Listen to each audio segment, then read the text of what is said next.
তো দেখো এখন আমি ডিনার করছি। তো ডিনারে রয়েছে রুটি, একটা সবজি আর হচ্ছে চিকেন। তো এটা আমি খাবো আগে। অ্যাকচুয়ালি আমার কিন্তু একদমই সবজিটা খেতে ইচ্ছা করছে না, সত্যি কথা মন থেকে বলছি। কিন্তু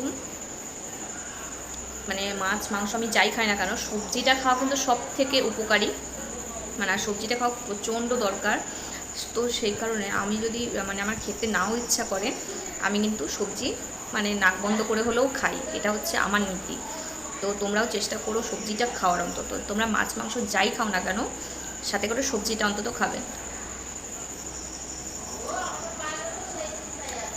আর চিকেন বা বড় মাছ খাওয়া খুবই খারাপ, আমারও মানে না করাই আছে। কিন্তু দেখো এই বয়সে না এগুলো হয় না, মানে মন থেকে এগুলো মানে মেনে নিতে পারি না যে আমি চিকেন খাবো না। তো অল্প হলেও 2-3 পিস হলেও খাই, তো সেটাই অল্প করে নিয়েছি। মা আমার জন্য আরও রেখেছে, সবার খাওয়া হয়ে গেছে, তো লাস্টে আমি খাচ্ছি, আরও রয়েছে, তো সেগুলো আর নিলাম না, কালকেও খেতে পারবো। তো এখন মোটামুটি 3 পিস নিয়েছি, খেয়ে নিয়ে হবে।